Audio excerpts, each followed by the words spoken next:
Welcome to this week's Wip and Chat. My name's Jessica from Jessica's Craft Time, and today we're doing something a little bit different. I'm participating in Miss Coffee's 2021 challenge for a hour-long Wip and Chat. So most of my Wip and Chats are around about 20-30 minutes long, maybe a little bit longer, but tonight we're going for an hour long, or today, depending where you're watching it. I'm also starting on my first diamond painting for 2021. I've been doing stitching. I've been doing a few other projects in the last few days. But this is my first diamond painting for the year. I'm going to actually be doing a log of how many I do this year. I've never done that before, and I'd like to see how many I get finished. So what we'll be working on today, this is from Crystal Canvas Art in the US. So I'll put the links to everything in the description box below. It is crystalcanvas.us. I'm in Australia. She does post to Australia, but their canvases are postage, not their canvases. Postage is expensive to Australia. But I really wanted a dinosaur one for my son, and the one that I had, I'd got off AliExpress, and yeah, we won't talk about that one. I didn't get very far in it. It was doing my head in, so I stopped and I ordered this one, and it was the only one I found that I really liked at that time. So let's get you down into the business of the canvas, and we're working on this section. Tonight I'm going to talk a little bit about my journey in my crafting, in my YouTube, just a little bit of a get to know me.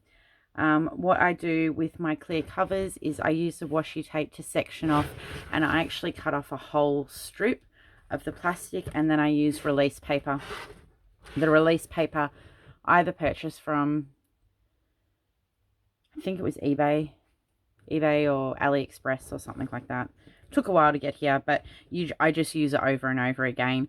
It's also going to be the first time I'm going to be working out of baggies. Normally I kit everything up, but this comes with baggies numbered, so I'm going to be going backwards and forwards to the key to make sure I've got the right one, so hopefully we don't stuff it up.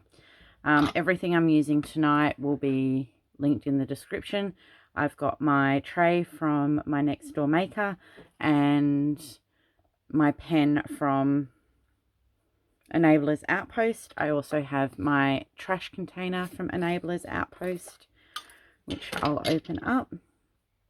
Now, depending how I go with the crystals, I might swap over to a different pen, and I have this one here. I'd love to get Pretty Places, but they're super expensive postage to Australia.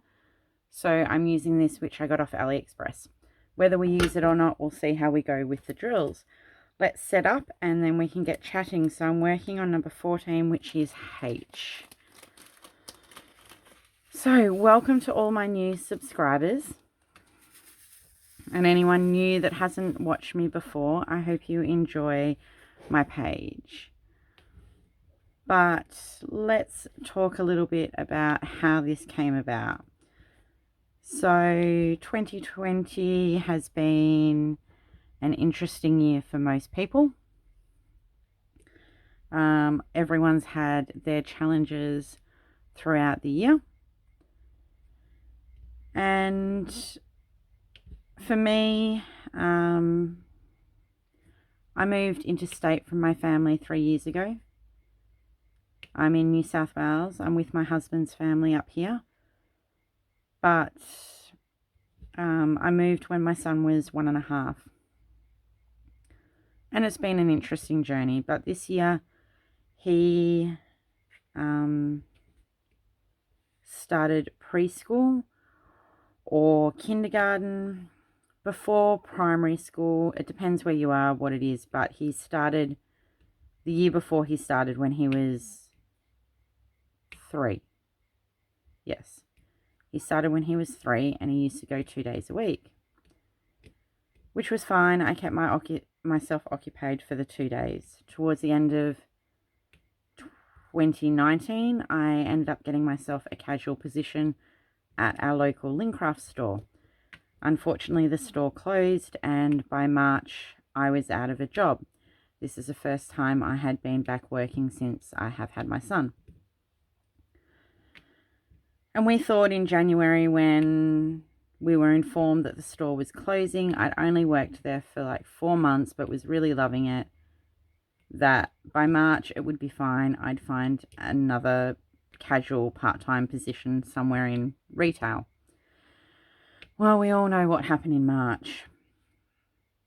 And yeah, trying to find another job has not come about. So this year he was at preschool for 3 days a week. So I had 3 days to occupy myself before COVID really hit and we went on to restrictions, etc., etc. But I had 3 days to occupy myself, and I've always loved my craft, and I'll get a little bit into that, where that sort of started. But yes, I excuse me, I had 3 days a week that I needed to occupy myself. And I was doing things here and there, and I've always liked my craft. And I think it must have been hubby. I started watching YouTube. And hubby's like, well, why don't you give it a shot? And I'm like, I don't know what to do. No one's ever going to want to watch me. He's like, well, you won't know unless you try. So here I am. I'm trying. I'm trying. I do love sharing my crafts. I love sharing what I'm making. I love hearing about what everyone else is making and what they're creating and what they're doing. I understand that crafts take time and passion, and I just love seeing what everyone creates. I'm also someone that hops between different crafts. So that's where I came about my channel, and that's why it's Jessica's Craft Time, because it's not just diamond painting related. My diamond painting journey started probably about 3 years ago. It was not long after I moved from Melbourne to Sydney that I started diamond painting. But it's been, hitched up a gear in the last 8 months. I'm doing a lot more now. But anyway, so that's sort of how my channel came about, and it's sort of, I got a Stampin' Up, which is a paper craft company. I'm a demonstrator for them. And I thought, well, we can't do in-home demos because of COVID and restrictions. So I thought I'd start sharing things on YouTube. Then from there, I'm like, well, why am I only doing paper crafts? Let's do everything. And Jessica's Craft Time was born.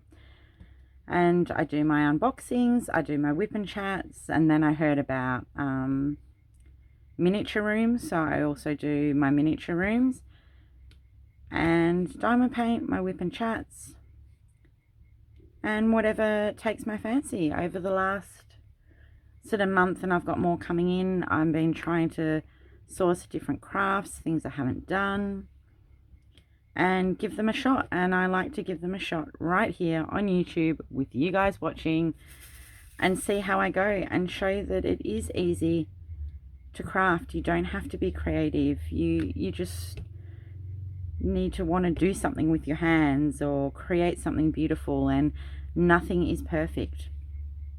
None of my products I create are perfect, and that's what handmade's not about, perfection. I once had someone tell me, why aren't you selling your things? And I said, because they're not perfect. And they're like, but that's why I buy handmade, because they're not perfect. If I wanted perfect, I'd go to a store. But I buy handmade because I want those little imperfections. I want that love put into making a product, and I don't buy it to have it perfect. So that was always sort of summed up. Okay, so I don't have to be perfect at what I'm doing. I just have to enjoy what I'm doing. And people have told me over different times that I should sell the things that I make. And I still have that little bit of a hobbit. It's not perfect, but for me, my crafting is my hobby. It's my enjoyment. We do have quite a few friends in Sydney, but everyone's all over the shop. I'm not like I was in Melbourne, that the main people are all, within 15-minute drive. It's a lot harder to catch up. Everyone has their own lives, and the last 12 months with COVID and everything, crafting's really become there's something on the go all the time, and that's where I get my enjoyment. So there's lots of different things coming up on the channel of different crafts I've done or doing. We've got a few, I've got a few more things coming in over the next month, depending on postage.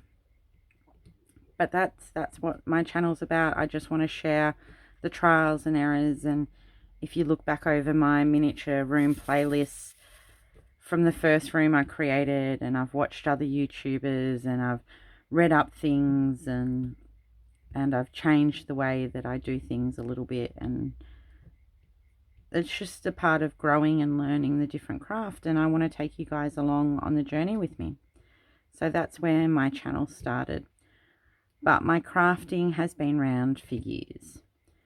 My mother wasn't much of a crafter. She sewed out of necessity. She does do a little bit of knitting, but she never taught me.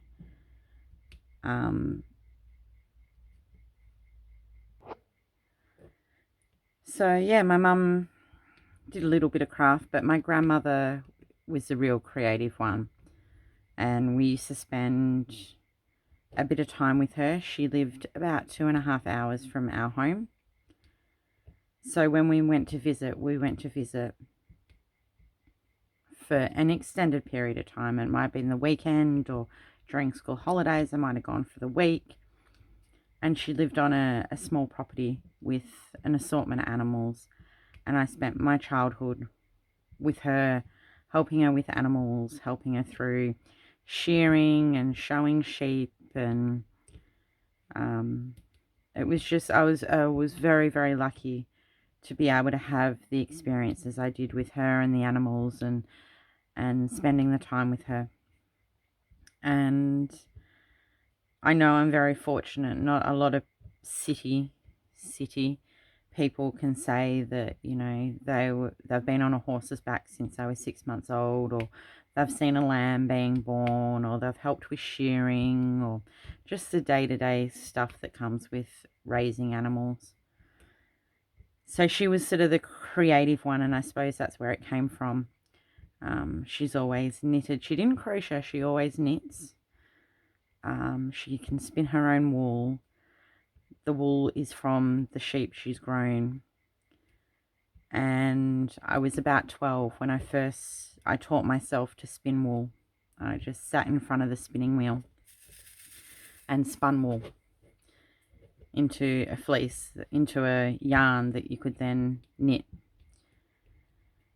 So I've always sort of had some sort of creative inspiration to create, and it wasn't until I was in high school and doing my work experience, and I did work experience with a girlfriend, and we both did it at the local Spotlight store.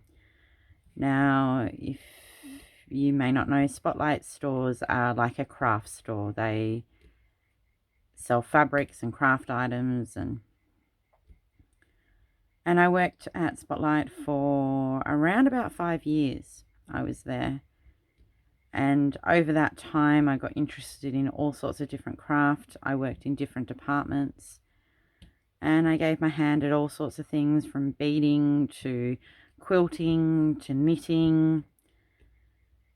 And knitting, I haven't picked up knitting needles for I don't know how long, probably about 3 years. I can do a basic knit, but I've done all sorts of things. Quilting, I've really enjoyed making quilts, and I've made an assortment of different quilts. Some baby shower gifts, wedding gifts.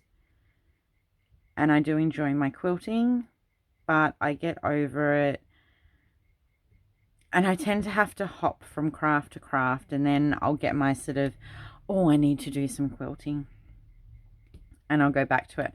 I haven't touched my quilting for about 12 months, but that's okay. I'll get back into it one day, and I'll have that desire to do something. If I'm not feeling it, I don't do it, because then it's a chore.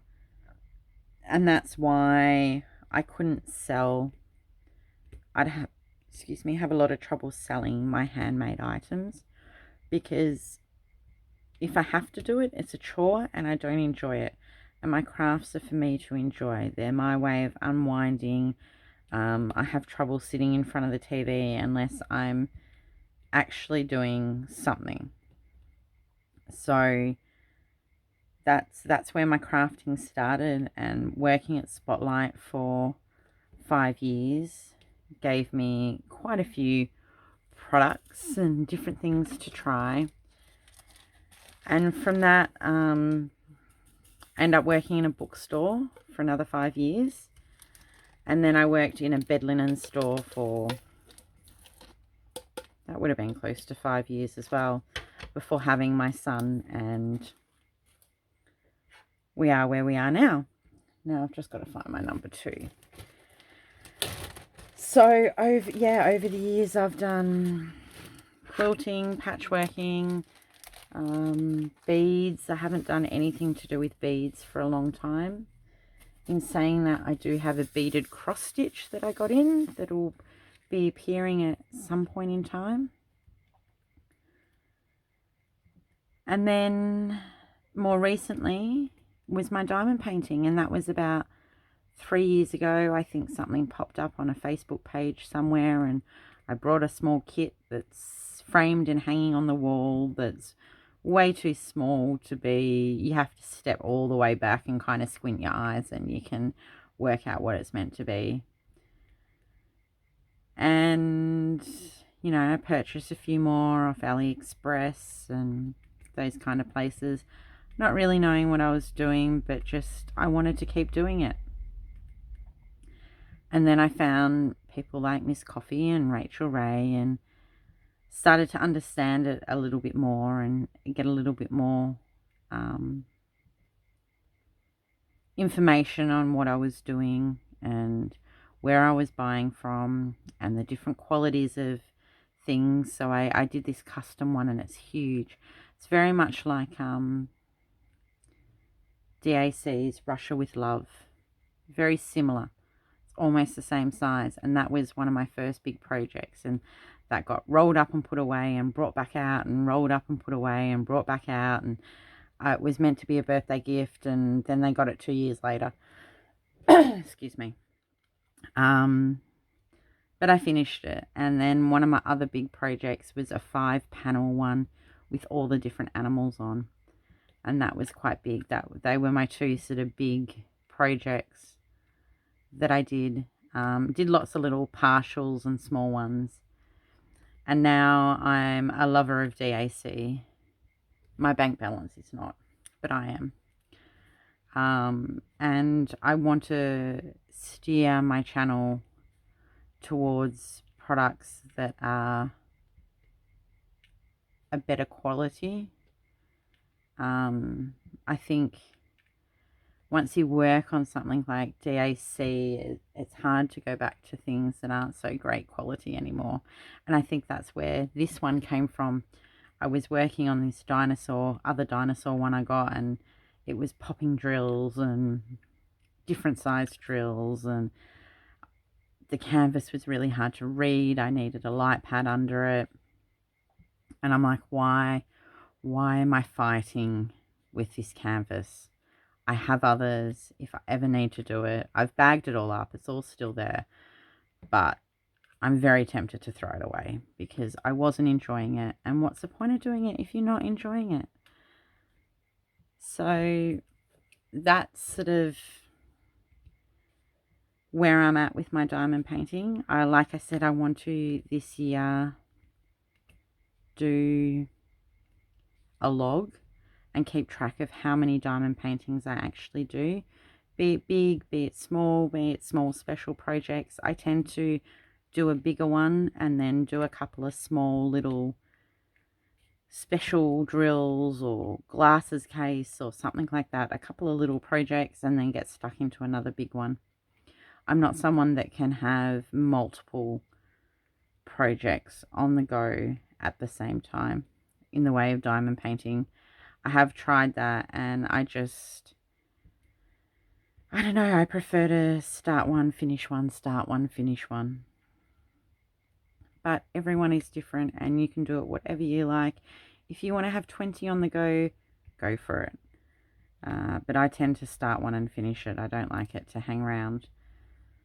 But I have really enjoyed, at the moment, I'm getting a lot into needlework. And sometimes I love it, sometimes I don't. I've always said I hate hand stitching, and you won't, I'm not someone that would say hand quilt a quilt. I'd patchwork the top and machine quilt it. I've never done hand quilting.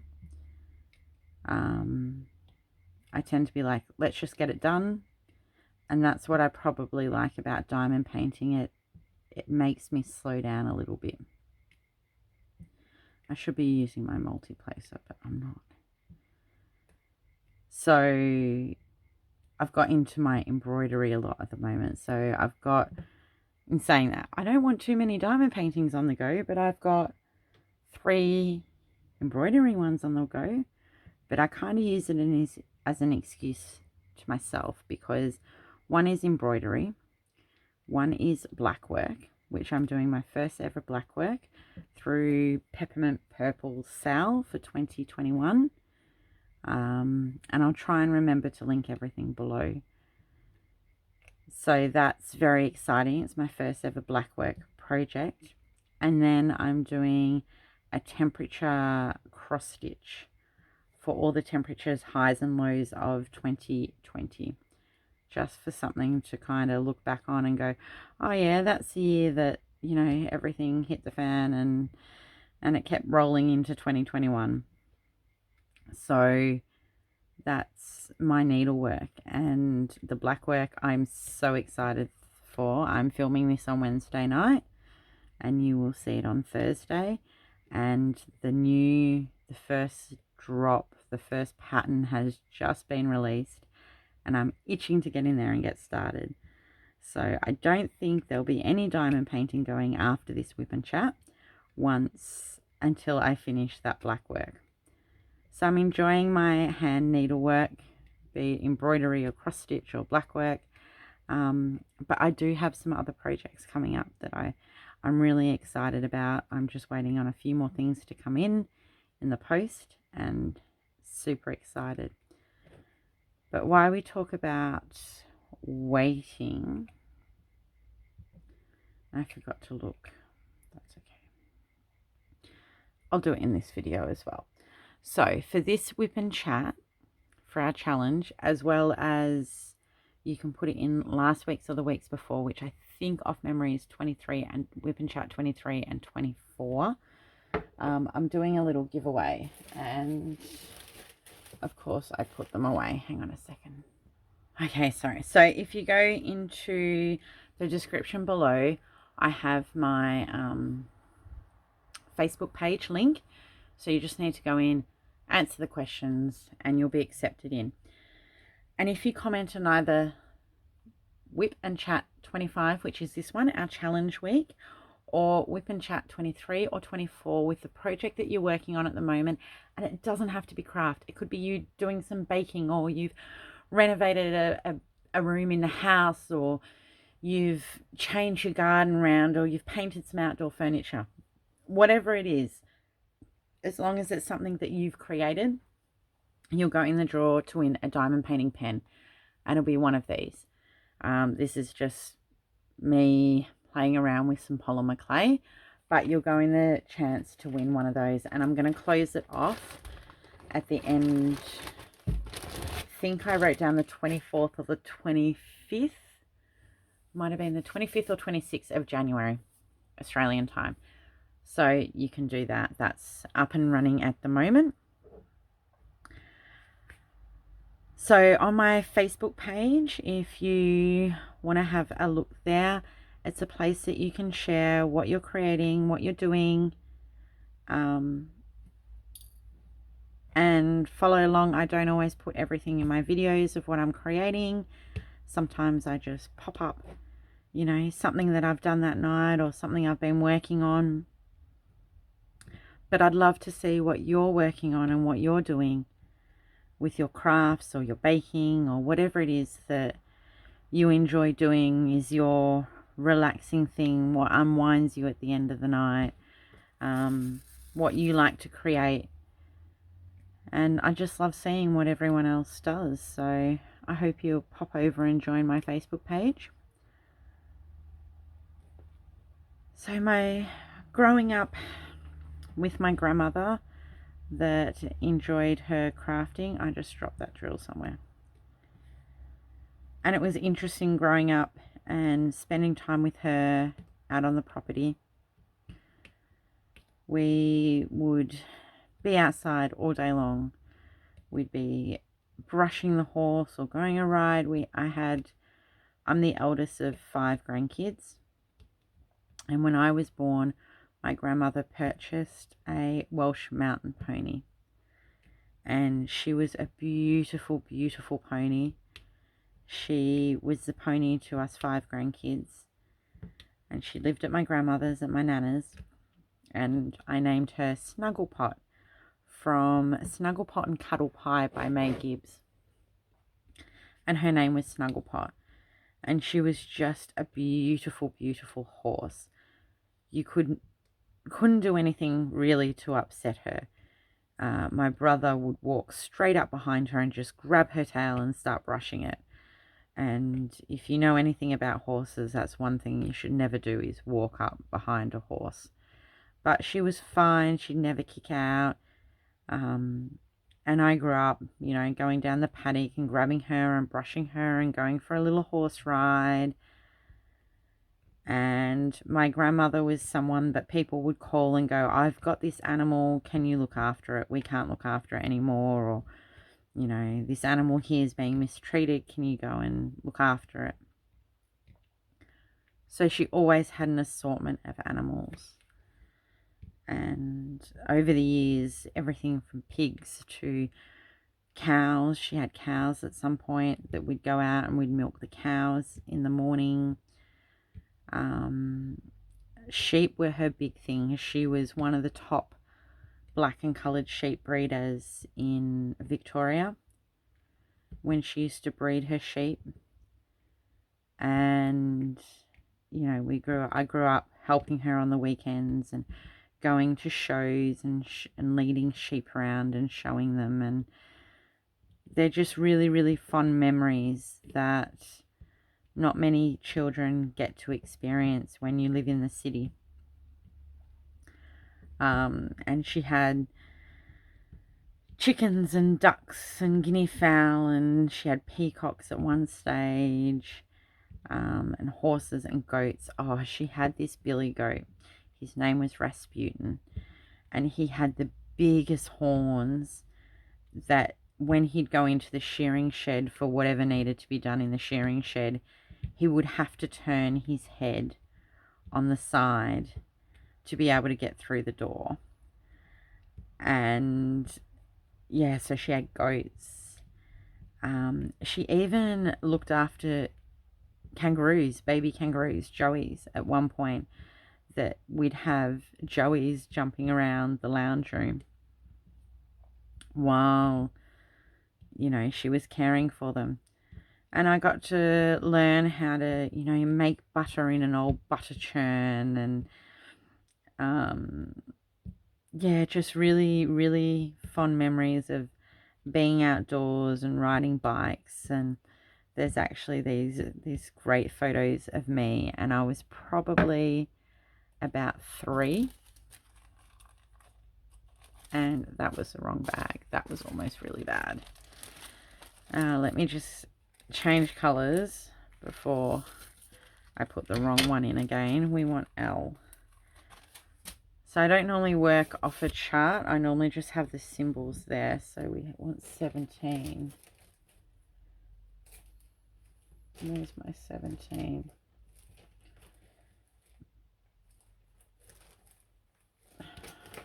Oops. What are these ones here? 4, 5. That's come out of that bag. Okay, bear with me. I need to find my 17. Okay, I found my drills. This is why I don't like working out of baggies. And I've got a random one. I don't know where that's come out of. So, this photo, that's what I was talking about. 17 is L. So there's this great photo of me up at my grandmother's. Now, if you don't know much about Australia, we have lots of things that'll bite or sting you that are deadly. And being on a property in the country, there was always snakes around. So one thing we learned growing up was you don't go outside, especially in summer, without proper shoes on. And we used to have gum boots. And they would sit by the back door. So I was probably about 3, and I'd gone outside in summer and put my gum boots on. Hang on, I'm just going to grab a drink. Put my gum boots on. And I'm round, looking for butterflies in the garden. That's what we used to do. We used to collect butterflies, and we'd make butterfly houses and boxes with butterflies in them. So I was out there doing something with the insects. And there's a great photo of me squatting down in the garden bed with my blue gumboots on. With only my blue gumboots on, squatting down in the garden bed. Of course, I had my gumboots on. I didn't have anything else on. A snake would have bitten me on my bum. But, yeah, it was just a really, really great one. And then another one. So I only rode Snugglepot when we were up there. But my grandmother used to enter her into the local show. So she would go to there was another rider in town that would ride her. And she'd go and live with her for a month or 2 before the show and get some practice in. And being a pony, she didn't jump very high. And there was this one day that I was up there and I was jumping on her, but I had forgotten she'd been off training for the show, and we'd set the logs up, and she didn't jump. It was like a foot off the ground. It wasn't very far. Anyway, I jump on her back and I'm riding in front of the house, in front of everyone. And I go over the little jump we put up, but she'd been practicing for the show and she jumped a lot higher than she needed to for this little log, and I almost came off the back of her. And then there was another time that my grandmother had purchased a new riding helmet for me. And it was this blue colour. It was a dark blue like what I'm drilling with at the moment. And I loved this riding helmet. And so, of course, I had to go for a ride. So I got on a ride and we were going through one of the gates into I think we were actually coming back from the top paddock down towards the house. And this particular gateway, because my grandfather drove trucks, had a lot of rocks through the gateway where you'd drive through, because he'd drive the trucks through there. And they were quite big rocks. Anyway, I think Snuggles must have stumbled on a rock and I fell off. And I'm absolutely bawling my eyes out. I'm crying and crying and crying. And my mum and my nana are there and they're like, "Are you okay? What's wrong? What hurts?" And I'm just bawling my eyes out. And they finally calm me down enough. They're like, "What's wrong? What have you hurt?" Because I'm crying and crying. And all I got out was that I had dirtied the brim of my new riding helmet. The brim on the riding helmet hit the rock and dirtied it, which did exactly the job it was meant to do. It hit the helmet instead of my head. But I dirtied it, and they both laughed at me because all they did was pick the helmet up and brush the dirt off. And they're like, "There you go, it's good as new." And I was just so devastated that I dirtied my helmet, and they're scared that I was actually injured from falling on rocks. But yeah, it was just, yeah, I'm really sad because my grandmother has since moved and sold the property, and it's really sad that my son's not going to be able to experience the things that I got to experience growing up. Got to experience the different animals. Like, have you ever seen an alpaca, Sean? Well, that's a sight. So sheep shearing, you flip the sheep onto its back and you shear it, then you flip it over and away it goes. But to shear an alpaca, you actually strap it to a table.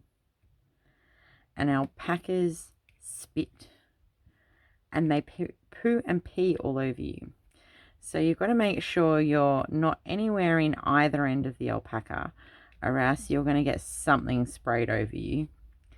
And they actually strap them down onto a table on one side and then shear one side, and then they flip them over and shear the other side. It's really interesting.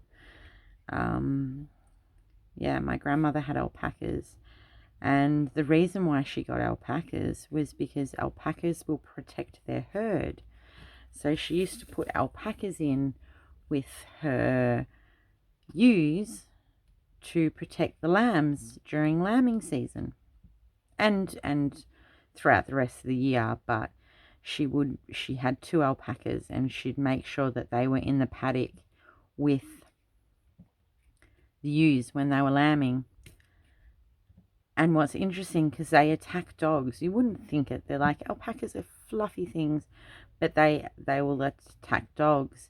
And when we'd go up there, if we walked up the road and then back down the gully and through the back of my grandmother's property, my grandmother would have to go and distract the alpacas if we had our dog with us, because the alpacas weren't used to our dog, and if we didn't distract the alpacas, they could quite possibly have killed our dog. So my grandmother used to have to distract the alpacas so that we could then walk up through the paddock with our dog. And she had to be careful. She always had working dogs, so she either had kelpies or border collies, and they always lived outside. And then her and my grandfather always had a chihuahua, and she'd have a female and my grandfather would have a male. But she'd have to be careful in winter if the chihuahuas had their coats on, because it was quite cold where she lived. It would get to, it wasn't unusual to be up and walking around in the morning and it was -3 degrees outside. So it was cold, or even colder, -5. So the little chihuahuas would have their little coats on, and she had to be careful to not let them in the paddock with the alpacas when they had their coats on, because the alpacas wouldn't recognize them. They were fine with my grandmother's dogs because they recognized them as, part of their flock, or, my grandmother, it was fine, but any other dogs. And then another animal that will help protect your herd are donkeys. So she had this beautiful donkey. Her name was Emily.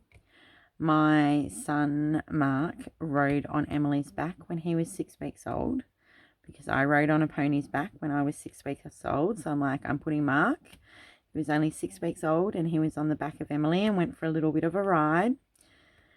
But Emily was a gorgeous, gorgeous donkey. You could do anything.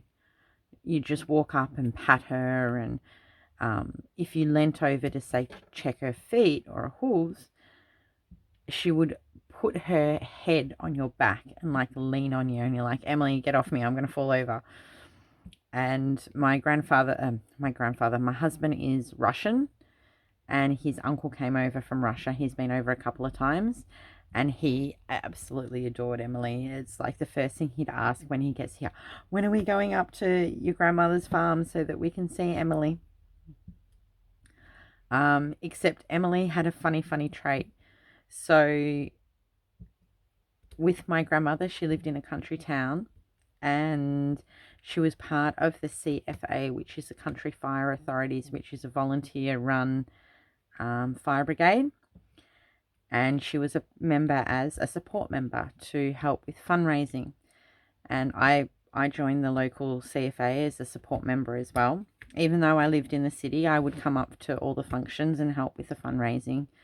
And we did this Heritage Day where we had like people come out with their Clydesdales and their old plows and plow the ground. And I dropped that one again. Where did it go? And you know, my grandmother would be there spinning wool, and when she wanted a break, I'd jump in and we'd dress up in, you know, heritage clothing, and it was a lot of fun. But we took the donkey down. We took Emily down one day, and where we held it was not far from my grandmother's. So instead of loading her into a float, we're like, all right, we'll just walk her down. The only issue is we had to cross the highway, and the highway is one lane going one way, one lane going the other way, with a white line down the middle of it, like most roads. Luckily, it wasn't a solid white line, because we discovered as we're trying to cross the highway with a horse and a donkey, and the highway is 100 kilometers an hour, and there's bends in both directions, so you can't see a long distance ahead of you, that Emily didn't want to cross a solid white line. And you had solid white lines on either side of the road. So you'd have to make sure when you cross the road in the middle that you weren't crossing where there was a solid white line, or else you wouldn't cross. And trying to get a donkey to move when they don't want to move is not an easy task. And then she'd get to the other side and you'd finally convince her to get over, and she'd do this flying leap over this solid white line. At least we knew on the way home that this was going to be the case, and we prepared ourselves to try and get her across this solid white line. So yeah, she had all sorts of other animals, the joeys, guinea fowl, lots of different birds. She had a cocky. His name, which he was a she, was named Scotty. We thought he was a he until he laid an egg, and then we realized he was a she. Scotty, he was great. He used to he'd dance for you and speak to you. But I must have really upset him one day, because I don't know, all of a sudden he just got really funny with me. I don't know what I did. And I had to get in the cage and look after him when my grandmother was away at one point, and he'd start attacking me. So I'm like, nope, I'm moving your water bowl to the edge of the cage, and then I don't have to get in there, and I can water you from the outside of the cage and give you your feed from the outside of the cage. Or hubby would have to distract him down one end of the aviary while I went in to put more feed in for him and the other, or her, and the other birds in the aviary. So I was pretty lucky. And yes, my grandmother was into crystals, which has got my love of crystals. I love my crystals. And the spinning of the wool and the knitting. I'm not so much into knitting. I can do a basic stitch, but I never really went. I can't read a pattern or anything like that. I've made a few scarves, you know, basic scarves. And with her crystals, we used to go out fossicking for crystals, which was always a lot of fun, sitting there digging up the ground and finding your crystals. Across the road from where she lived, there was quite a lot of quartz crystal, so we'd go and dig up quartz, and we'd see who could find the biggest bit that day, or the best bit that day. And she always encouraged me to do my crafts. And yeah, I think that's where I think it sort of skipped my mum a little bit of a generation and got in with me. My sister and my brother are not big craft people. It's not something, not a hobby of theirs. You know, I tend to be the one that gets called. Can you take, you know, especially when I was in Melbourne, I'd go for dinner, and the next thing my brother would be like, I've got this pair of pants. Can you take them up too once we finish dinner? Yeah, sure. Why not? So yeah, I love doing all sorts of crafts. I love doing I love trying new crafts as well. So beading something I forgot about beading. I haven't made any jewelry or anything for a long time. I think I kept a book on how to make dolls furniture out of beads. That could be something interesting. If you'd like to see that, let me know below. There could be lots of trial and error with that one. But I really just want everyone to enjoy the journey with me and enjoy, I think I need new wax, playing with different crafts and experimenting. And that's what it's about. It's just about giving you something to do. My husband's big Xbox. He loves his Xbox. So that's fine. He sits and plays his Xbox at night and I sit and do my crafts. And we're both happy. So I'd love to hear in the comments, what crafts do you enjoy doing? What's something that you do that's, you enjoy doing, that gives you pleasure doing? Never been big into dressmaking or sewing of clothes. I have made a few clothes over the time. Hubby's still a bit upset that I made him, he was away, I think he went up to camp, and I made him a pajama top, but I never made the pants. So he's only ever got a pajama top, he never got the pants for it. And he's still waiting for his quilt. I've made everyone else quilts, but he's still waiting for his. I'll get to it eventually one day. With his, I think I will do, I've been keeping all his old t-shirts that no longer fit him, or, are a little bit too tattered to wear anymore, with slogans from bands to just, a favorite top with like a Simpsons logo or something on it. So I've been keeping them. So I need him to go through his t-shirts again, and I wouldn't mind making him a t-shirt quilt. So using all the old t-shirts as the design on the quilt and stitching them all together and creating a quilt out of them. I thought that would be a really great way to reuse all the old t-shirts. But, a lot of them, he might have got them from when he went to see a band, or it might have just been a favorite band of his or a favorite TV show. So that's something that, probably, I think if I got him to clean out his cupboard now and be really harsh with it, like, are you actually ever going to wear that again? I'd probably get enough t-shirts to do that. Has anyone made a t-shirt quilt before? Just asking if you got some tips on what I need to do, what I should be doing. But I thought that would be a really cool idea for him. So it will happen eventually, one of these days. Everyone that had babies around me for a couple of years all got quilts. And Mark was nearly 3 before he got his. My own child I didn't make one for, but all my nieces have got them, and my friends' kids have got them, but my son didn't. Sort of the last person to make things for. I've done sampler quilts, which have got all different patchwork designs on them. I'm not into hand patchwork, it's all machine patchwork. And then I did an Australiana quilt with Australiana patterns on it for my husband's uncle, number 20. And it's one of those things that I'm like, right, I've seen all these really pretty patterns that would work really well as a quilt with like some Australian flowers on it. And of course, when I went to look for it, you think I could find an Australian fabric anywhere for the life of me? No. So finally found a couple of, these will have to do fabrics. They weren't I remember seeing that and that would be really cool. Made the quilt up, and like 6 months later I'm in the shop, and what do I see?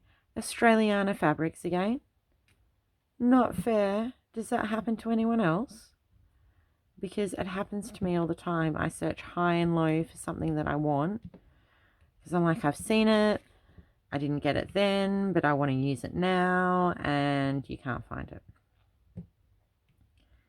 And that was another thing. I did the latch hook kit a month or so ago. And I'd brought a kit from Spotlight. And I didn't realize, because I'd purchased it online, that it didn't actually come with the latch hook, which you kind of need to do the latch hook kit. So I'm like, okay, I'll get in the car and I'll go up to Spotlight. You think Spotlight sell the actual latch hook? No. So then I was about to start driving around I stood there and Googled all these different craft stores in the area, and I was about to start driving around to them. I'm like, this is silly. The closest one's like 20 minutes away. That's 40 minutes by the time I get there, turn around, come back without even time of parking, finding it, getting in. So I started calling places. They're like, no. I'm like, thank God I didn't go. So then I got in the car, I drove home, and I ordered it on eBay. And it was delivered to me, and it was under $10. And I was happy day. That's happened to me a few times lately. I wanted a light pad, and Officeworks showed that they carried light pads. So I went up to there. Looked high and low, couldn't find one. Staff couldn't help me. Finally got a staff member that could, and they're like, no, you have to order that online and then you can click and collect. So from that point, if there's something specific that I want, I give up searching the shops for it. I just go online now, because I get really frustrated that I know that I can get it for cheaper online and wait a week for it to be delivered, or I can spend a little bit more and get it in a shop, but you can't find a shop that sells it.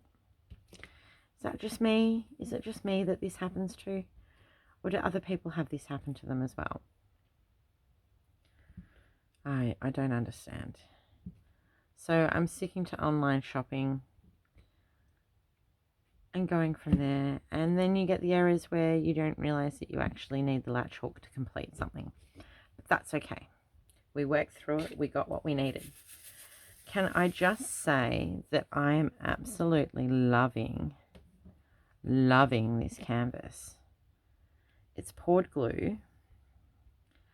These crystal rhinestones are going, this is the first one I've done from this company. I'm not sure how many more I'll do just because of postage. Maybe when the world settles itself down, postage may not be as expensive. But I'm absolutely loving it. These drills or crystals, whatever you want to call these ones, are going on so nicely. There's very, very little gapping between them, and I'm not a huge round fan. I'm definitely a square person. I think I have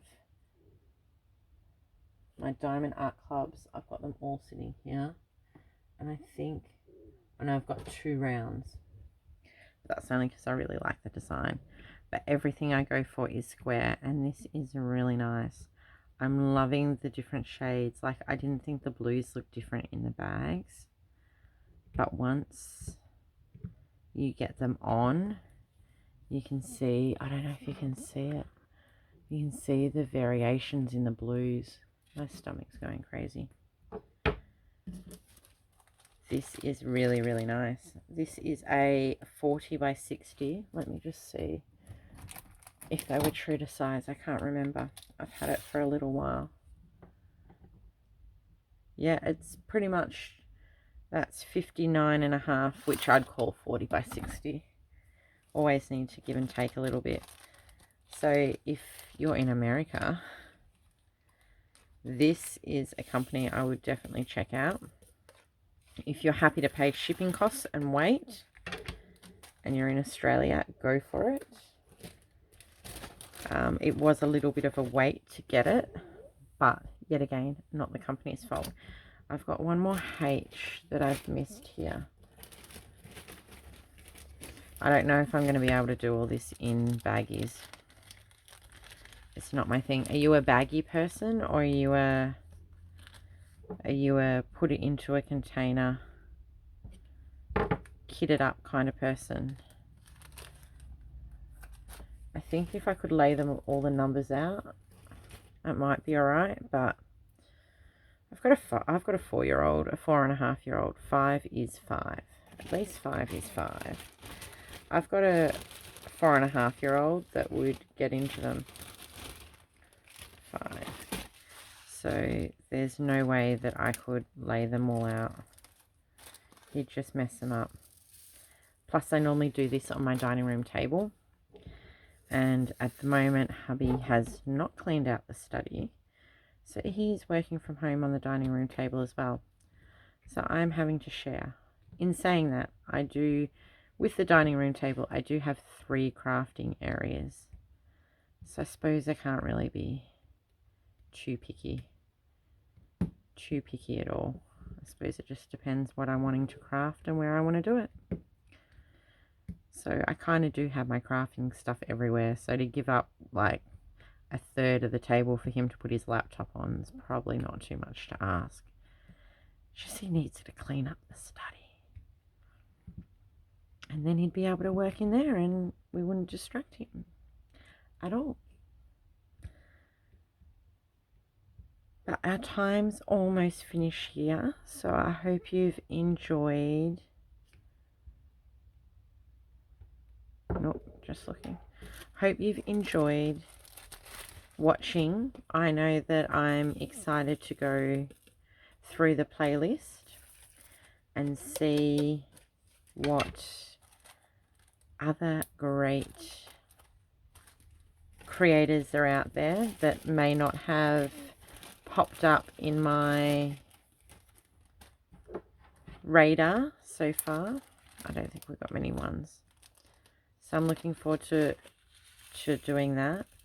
I want to say a huge thank you to Miss Coffee for giving us the opportunity to share with all your lovely subscribers. It's very, very much appreciated, and thank you from the bottom of my heart for letting me have this opportunity to be part of your playlist that you're putting together. If you're watching this on my channel and you want to know what it's about, head over to Miss Coffee, and she'll have a playlist up. I'll link it in my library, but I've got to double check. It's in my library. I'm just not sure if it's public. I will have to double check that. And you can look through the playlists of creators that have all created hour-long Wip and Chats. So there's plenty of viewing to listen to while you craft or clean the house. I quite like listening to everyone's Wip and Chat while I'm cleaning the house. It takes your mind off the fact that you're mopping the floor, because that's always fun to do. Hands up here who is someone that would put off cleaning the floor to sit and diamond paint, because I know that with my diamond paintings, if I have something on the go, I have to say to myself, no, you have to go and do your chores before you sit down, because if you sit down, it's going to be dinner time and you will still have yesterday's dinner dishes in the sink and you won't have done them. That is me. Definitely 2 hands up. I have to give myself set myself tasks to do before I do my diamond painting. But thank you all very much for watching. I hope you enjoyed. Head over to my channel and hit subscribe if you liked my videos. And I hope to see you all soon. Don't forget, you can also jump over to my Facebook page. It's in the description below. Hope you all have a lovely day from wherever you're watching from. And I'll catch you all in my next video. Take care. Bye.